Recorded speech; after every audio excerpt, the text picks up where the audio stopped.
Stiff pole staybacks, again, just getting that pole to move. That's big right there, getting that pole to move.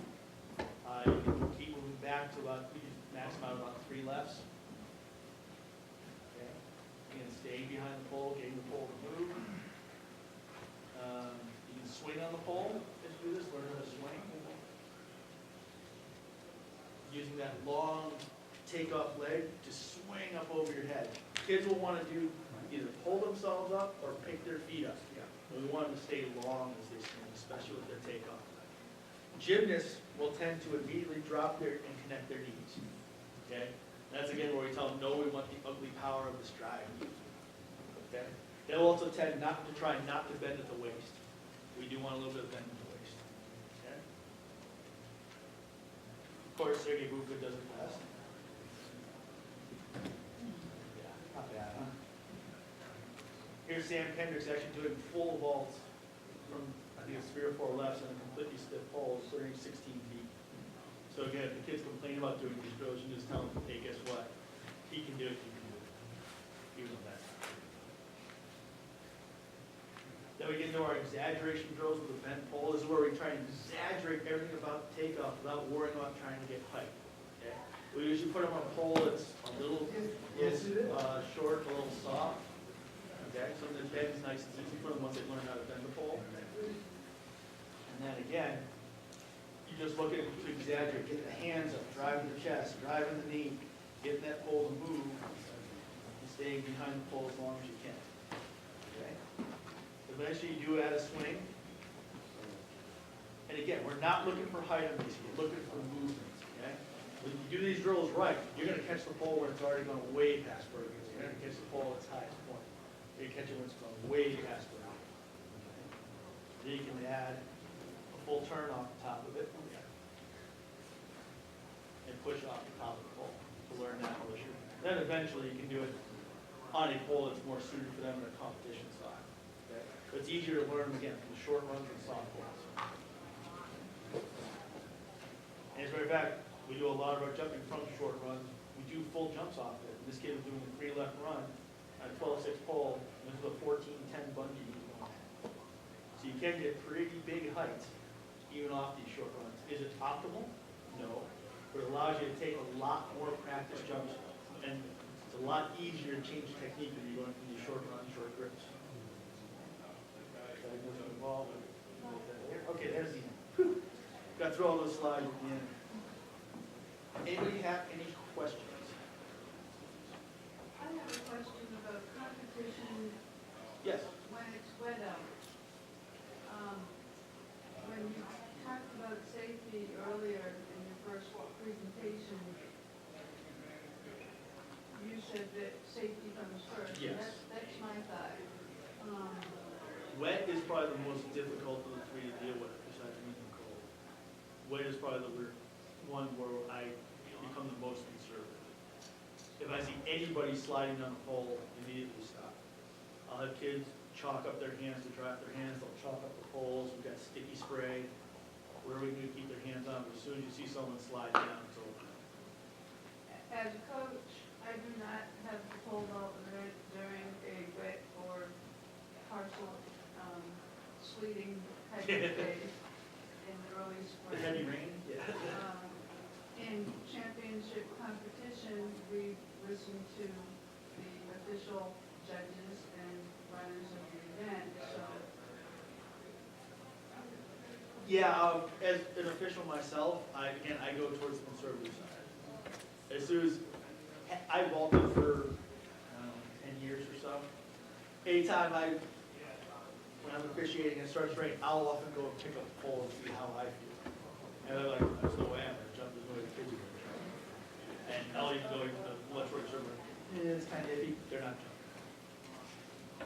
If you find that you've got a damp day, bring towels. Yeah. I Bring extra tape. always have, whether it's a guaranteed sunny day. We were in Miami and it was absolutely beautiful, and then some thunderstorm just broke right out. I have at least a half dozen towels in my bag at all times to wipe the pole down.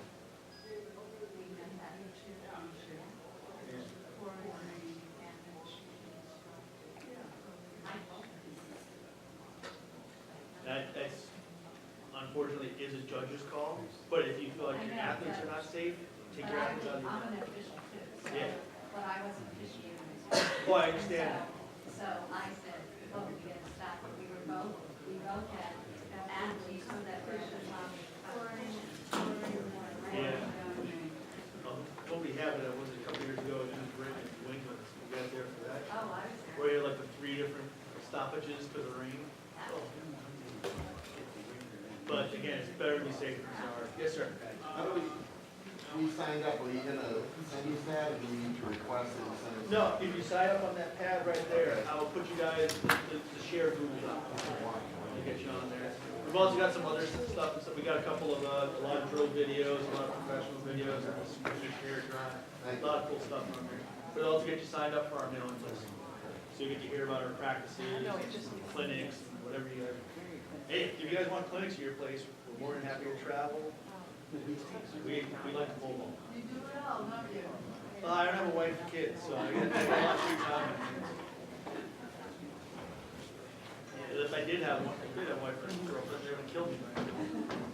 Yeah, I talked to, Any other questions? All right. Thank you.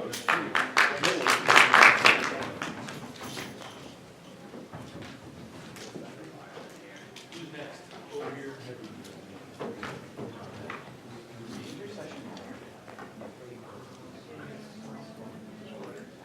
Stan. Was it? Yes.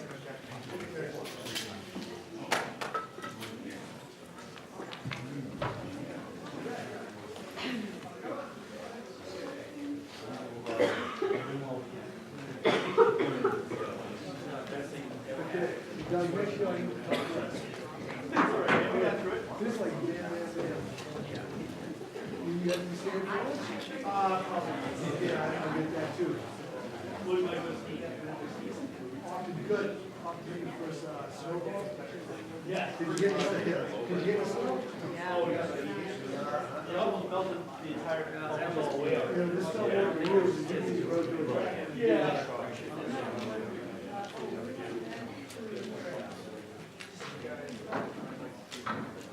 Somebody was making that decision. I've done reverse paint jobs. Yeah, anything you do to get the extra little bit of back in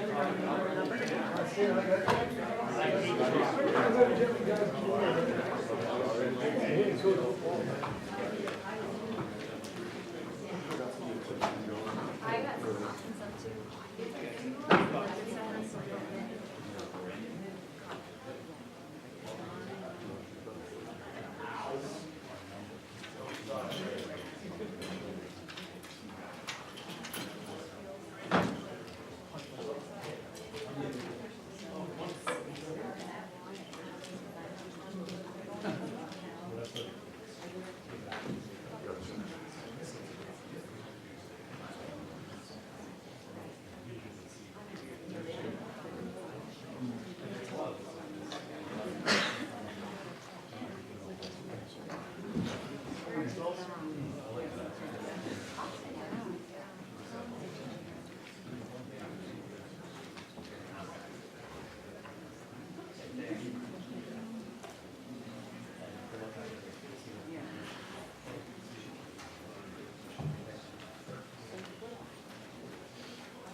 Thank you. We're no heckling, we're good. Okay. Very good. How about you? Eating into our timing already. Okay, so I start.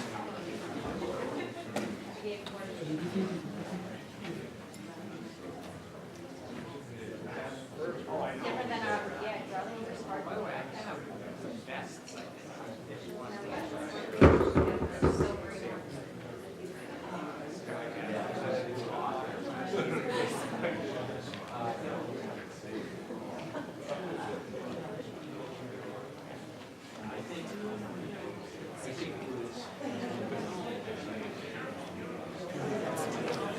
You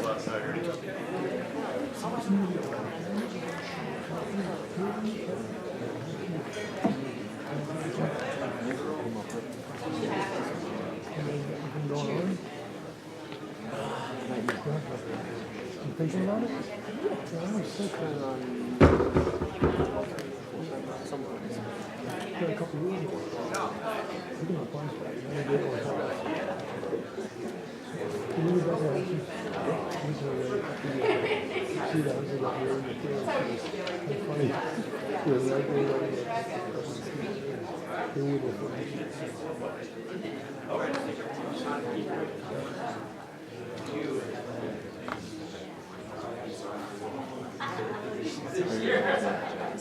Okay, we don't have too much time.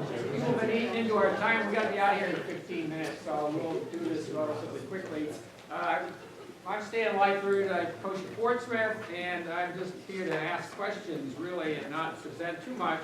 However, I do have a couple things I'd like to say. There is a clinic survey on your website, the NH, whatever that thing is, NH Track and Field Coaches Association. If you can sign into that and fill that out, we appreciate it. If you don't do it here, then you can do it at home also. And the other thing is, on that website, if you look through it, there's a section of archives.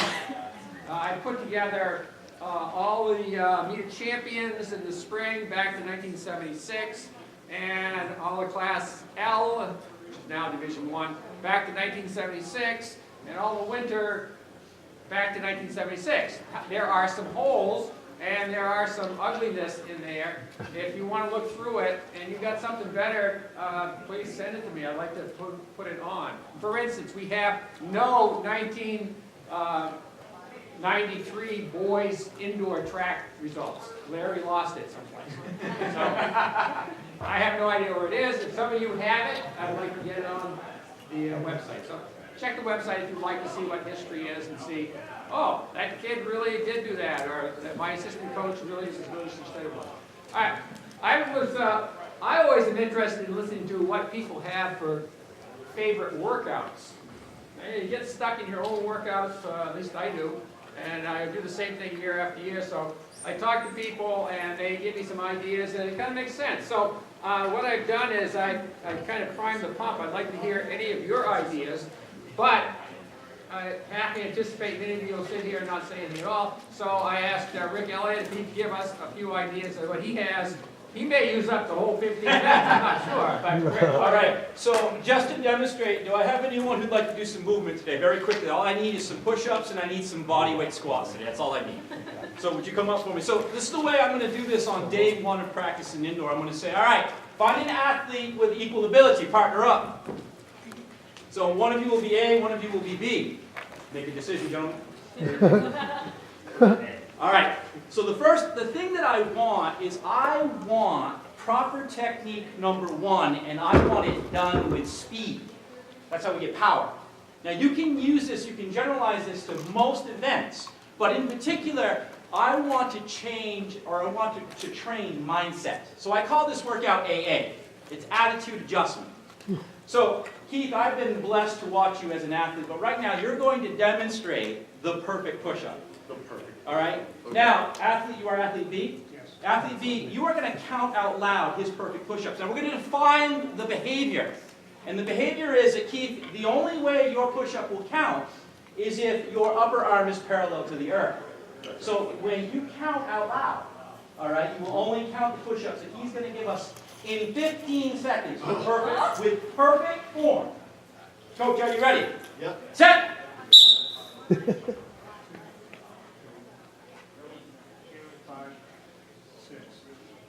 5 seconds. Time. Athlete switch. Coach Wood, you will count aloud as many as you can in 15 seconds. Athlete B, are you ready? Yep. Set! 1, 2, 3, 4, 5, 6, 7, 8, 5 9, seconds. 10, 11, 12, 13, 14. Now. I feel all so. Now, if you think about your adolescence, okay, you put an athlete next to an athlete. By the way, it's phenomenal with different genders. You take a young lady, put him next to a young man. all of a sudden we have a little competition, but they don't know what the competition is yet, because see, now Coach Wood will get another opportunity to beat whatever mark he wants. You remember your last number? No. You don't, it was 11, in case you're wondering. You remember your last number? 15, good. Are you ready? Yeah. One more, ready? Set! 1, 2, 3, 4, 5, 6, 7, 8, 5 seconds. 9, 10, 11, 12, 13. Ready? After B, you're up. Set! 3, 4, 5, 6, 7, 8, 9, 10, 5 seconds. 11, 12, 13, 14, 15, 16, 17, 18. Now, Dang. now, the nice thing is that I said there needs to be a competition. However, they don't know what the competition is yet. So the athletes don't know that.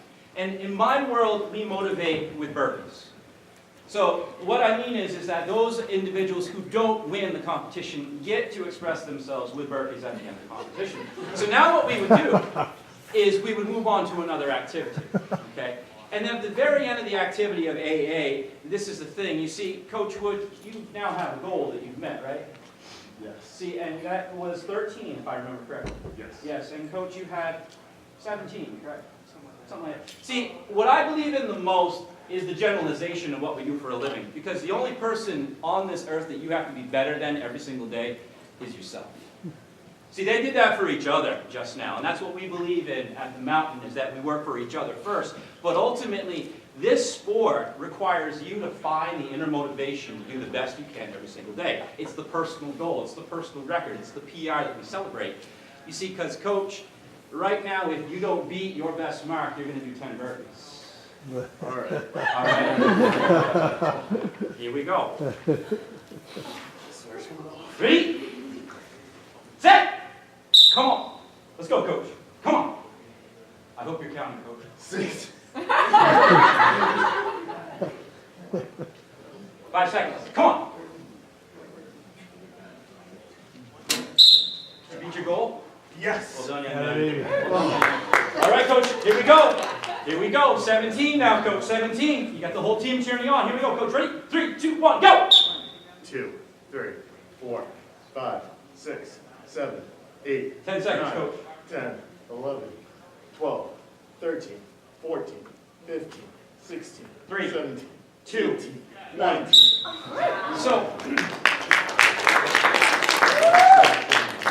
So for me in particular, it's about attitude. It's about them learning to do the right thing first, and then learning to do the right thing fast second. Okay? And ultimately, it's the attitude that you do that. We have a lot of very high-end athletes that don't have to work hard to win. I want to see them rise to their potential. So we do this often with hurdle drills. Very fundamental hurdle drills. I'm watching Doug do his thing today with vault, and I'm thinking about those adaptations. Getting even our top-level kids to improve upon their own potential. So we call that AA, and that's basically what it is. Thank you. Dynamic. Does anybody have anything else they'd like to add?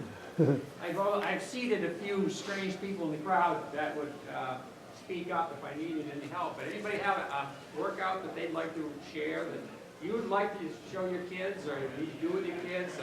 I added things like quirky, good, bad. It could be anything. It doesn't always have to be the most beneficial or the most fun workout in the world. It could be anything you want. So, any takers? Yes, sir. A favorite workout of mine is broken sixes. It works off of their top 200 time. So they start off running at 200. It's a consecutive 600. You start off running at 200. Let's say 30 seconds for your next numbers. Take a breath, Coach. Huh? Take a breathe so we can hear you. I had to work out. It was hard today.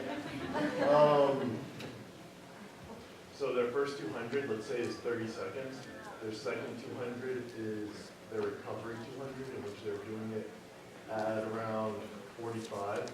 Their last 200, they want to try to make it with that first 200. So coming back for like a 28. Once again, I'm just using nice numbers, but once you find their overall best 200 time, you can curate it to that ability. And it's good to kind of do it in a group of 3. So if you could do your best time is 30 seconds in the 200, what would you start off with? If your best time is a 30 in the 200, I would say you should do 200. But wow.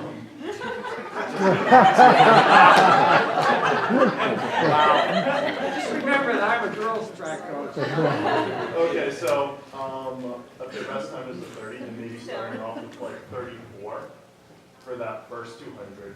So that recovery, they have to use that recovery and then switching in to that quick speed again and trying to get quicker than that first 200. It's mostly used for 400 runners, and anybody who's doing anything over that, I wouldn't recommend it for a 2 or 1. How do you time the negative split? Like how does that manage? So it's a tricky workout to run, and you need your athletes to be somewhat responsible for their time. That's why it's good to operate in a group of 3. So you have somebody, okay, our first 200 was not 30. Okay, we're going to do that 45-second recovery. Boom, we just hit that 45 seconds. The second they cross that 400 mark, going into their next 200, the third person is clicking it again to get that last split. How many of those do you need for practice?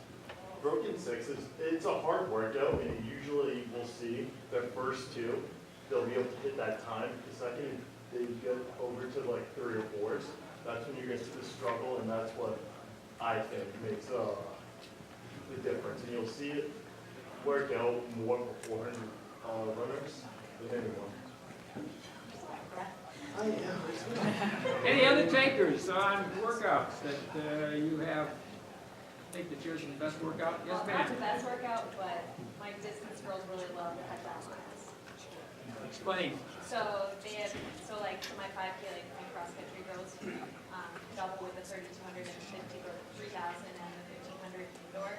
They love doing their first mile at a little bit slower than tempo pace, then their second one is at tempo pace, and they're dropping to like 100 meters. Okay, tempo meaning from the 5K? Yeah, it's from their 5K. And they just for some reason every year love that workout. They feel like they get a lot out of it. So basically only doing 3? 3 miles. 3 miles. Yeah, 3 miles. And they just love it. And How often would you do that? we do it twice a season. And how, Once what, at the beginning and about 2 weeks before season. other suggestions, comments? Yes, ma'am, sir? So, Yeah. so there's a preloading workout for jumpers with deadlifts and 2 box jumps, and something that's kind of coming around now. So you do about 3 reps of deadlift at a very kind of easy weight. So I'm coaching girls. You can do this really for any. So if it's for a boy, maybe you put like 35-pound plates on a 35-pound bar, and you make them do like 3 reps of deadlift, a nice like straight leg deadlift. Watch their core, make sure the bar is really close to their shins, and then you have them step over the bar and do an immediate box jump at a height that they think is pretty reasonable. You're preloading the muscle because you're actually like really constricting the muscle with the deadlift, but then you're strengthening and stretching it out with a box jump. Make sure that they're doing a really nice box jump as well. Have them come off, have them do about 3 times. So it's similar to pitching. Yeah. Any others? We only got a couple more minutes anyway before we have to go. Sir? As an alternative to doing 400 repeats, and that gets boring after a while, we do inline 100s, 4 100s, and if you have a recovery after 100 meters, which is at 4 to 5 seconds, turn around, come back to the starting line, and run 100 meters at a 400 pace. 100 meters is the perfect distance, or should it be shorter? Or longer? I like the 100. So instead of doing a 400 repeat, we do inline 100s 4 times. reason I say that is because Jimmy Belanger was describing once that since the track, his track is divided into 40, 40 times 10 is 400, he went 40s as his favorite distance to do whatever he's doing. Others? I have a question. Yes. Anybody have good hallway workouts? I think we're all kind of sitting in the hallway after a while. It sounds like that inline workout would actually be really good for them. If you had 100. I found a pretty good one for, if you have a pretty fast kid that's got no endurance and they want to run 300. I just call it the 8-minute workout. And it's, my kids dreaded it for some reason, but it's just stride at 80%, jog back. Do it for 8 minutes. And for them, that's eternity. After about 3 minutes, they're like, dying. That's wonderful. Do you have a suggestion about hallways? So you can make it any distance, that's why the hallway might be. And I don't know how you make it as trendy as you want, but pick a distance, pick a time, and we call it the 20-point workout, and you get points based on how close you get to a target time. And the further away you move from that target time, either faster or slower, you're losing, or you're not getting as many points. You're going to get perfect. It's called 45 seconds for whatever it is, right? And 45 is less. 44.9 is less. You're moving away from this perfect thing. That way you're teaching them pace work, and you can do as many reps as you want. You also say, okay, this group has how many points can you get in 5 reps or 7 reps or whatever, as opposed to trying to get 20 points per thing. And you can make it whatever distance you want. I happen to know what he's talking about, and the kids love it. For whatever reason, they love doing that. I learned it from an old coach. It's about time to move on to the next venue. If any of you have something you'd like to write up and you could post it online, that would be welcome also. So if you have something you don't want to talk about, would like to write, I'd like to hear that too. Thanks, everybody. We'll see you back here. The next intersession. Thank you. 12:15.